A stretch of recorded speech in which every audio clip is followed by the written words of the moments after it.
Assalamu alaikum. Today's topic of discussion is difference between normal and pathological translatory movements of spine or spinal patients or you can say in the spinal segments. So normal जो translatory movements की grading है उनमें सबसे पहले हम बात करते हैं ग्रेड 1 की। ग्रेड 1 में हम स्लाइड से ट्रैक्शन फोर्स अप्लाई करते हैं और उस स्लाइड से ट्रैक्शन फोर्स अप्लाई करने का मकसद ये होता है कि हम जहाँ जॉइंट को डिकम्प्रेस कर रहे होते हैं, फ्रिक्शन जो नॉर्मली दो आर्टिकुलर सर्फेसेस जब मूव करती हैं तो उनके दरमियान फ्रिक्शन फोर्स होती है। अगर वो टाइटली फिक्स हो तो फिर ज़्यादा फ्रिक्शन फोर्स होती है, तो उसको हम मिनिमाइज़ करने के लिए ग्रेड 1 की स्लाइड से ट्रैक्शन अप्लाई करते हैं। और समटाइम्स जब हम अपनी हैंड्स की पोजीशन या बनाते हैं, यानी कि सेगमेंट की पोजीशन और हैंड्स की पोजीशन बनाते हैं, तो उस पोजीशन बनाने में ही हमें जो है वो ग्रेड 1 की ट्रैक्शन अचीव हो जाती है। मतलब हमें मज़ीद फोर्स नहीं लगानी पड़ती, जस्ट हैंड प्लेसमेंट से ही हल्की सी जो ट्रैक्शन है वो आ जाती है सेगमेंट के ऊपर। उसके बाद स्लैग हमारा जो है वो स्लैग जोन स्टार्ट होता है, जिसमें इस स्लैग जोन को हम इस तरीके से शो करते हैं, क्योंकि इसका मतलब ये है कि जैसे स्लैग मतलब सुस्त और यू कैन से ढीला ढाला सा। तो जो यहाँ पे जो सॉफ्ट टिश्यूज़ हैं वो आप माइंड में ये याद रखने के लिए माइंड में रख लें कि सॉफ्ट टिश्यूज़ जो है ना वो इस तरीके से ढीले ढाले से हैं।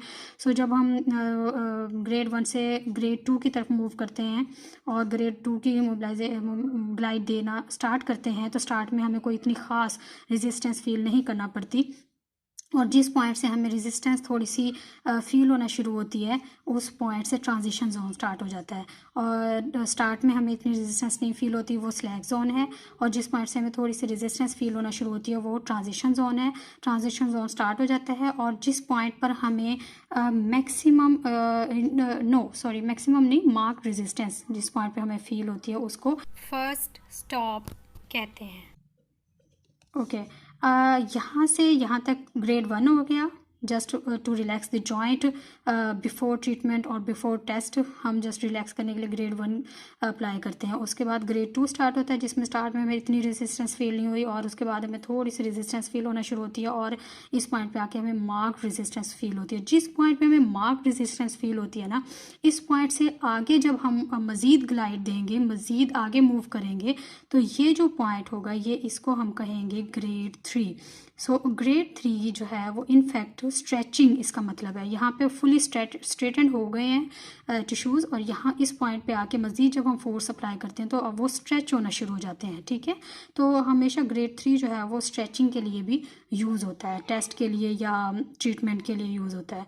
सो हमारा ग्रेड 1 जो है नॉर्मली अगर हम बात करें कि इंडिकेशंस की, तो ग्रेड 1 और ग्रेड 2 स्लैग जोन तक नॉर्मली पेन रिलीफ और रिलैक्स के लिए यूज़ होता है, और ग्रेड 2 ट्रांजिशन जोन से लेके ग्रेड 3 तक हम जाते हैं अगर हमें स्ट्रेचिंग देनी हो तो। इनफैक्ट जब भी हमारा मकसद स्ट्रेचिंग है, स्ट्रेचिंग टेस्ट करना चाह रहे हैं या फिर हम स्ट्रेचिंग अप्लाई कर रहे हैं एज अ फॉर ट्रीटमेंट, सो हमें ग्रेड 3 ज़रूर देना होता है। ओके, और नॉर्मल ट्रांसलेटोरिक मूवमेंट्स में और पैथोलॉजिकल में थोड़ा सा डिफरेंस होता है। वो ये कि जब हम जो हाइपोमोबाइल सेगमेंट है, जब उसको हम मोबाइल करने की कोशिश कर रहे होते हैं तो उसमें हमें ज़्यादा रेजिस्टेंस फील होती है। इसीलिए ये जो लाइन बनी है, शॉर्ट लाइन बनी है, each point comes before as compared to normal. Okay, so हमें जो है वो तो हल्का सा स्लैग होता है और जो ये जो पॉइंट है हमारा फर्स्ट ऑफ वो पहले फील होना शुरू हो जाता है क्योंकि स्टिफ है सेगमेंट। और अगर हम बात करते हैं हाइपर मोबाइल सेगमेंट की, तो क्योंकि सेगमेंट पहले ही हाइपर मोबाइल है तो उसकी रेंज जो है हल्का सा भी हम फोर्स अप्लाई करते हैं तो उसकी रेंज बहुत ज़्यादा आती है। मतलब कि ये जो लाइन है ये इनफैक्ट रेंज को शो कर रही होती हैं। हम गोनियोमीटर से तो रेंज नहीं मेजर कर सकते, तो हम रेजिस्टेंस को फील करके अंदाज़ा लगाते हैं सेगमेंट है वो हाइपो मोबाइल है या हाइपर मोबाइल है या नॉर्मल है। तो ये चीज़ें हमें प्रैक्टिस से आहिस्ता आहिस्ता चीज़ें क्लियर हो जाती हैं जब हम नॉर्मल को कंपेयर करते हैं पैथोलॉजिकल कंडीशन से। सो हाइपर मोबाइल जो सेगमेंट होता है उसमें क्या होता है, हमारा जो स्लैग जोन है वो भी उसकी लेंथ इंक्रीज़ हो जाती है, ट्रांजिशन जोन की लेंथ इंक्रीज़ हो जाती है। हमें जो फर्स्ट स्टॉप है वो देर से मिलता है, क्योंकि रेजिस्टेंस फील ही नहीं हो रही, बहुत कम रेजिस्टेंस फील हो रही है। डिपेंड करता है कितना हाइपर मोबाइल है segment. Slight hyper mobile mobile है तो हमें ये पॉइंट थोड़ा पहले फील हो जाएगा, और अगर मार्क्ड हाइपर मोबाइल है तो ये जो हमारे फर्स्ट ऑफ फील होता है जो शो करता है मार्क्ड रेजिस्टेंस को, वो हमें लेट फील होगा।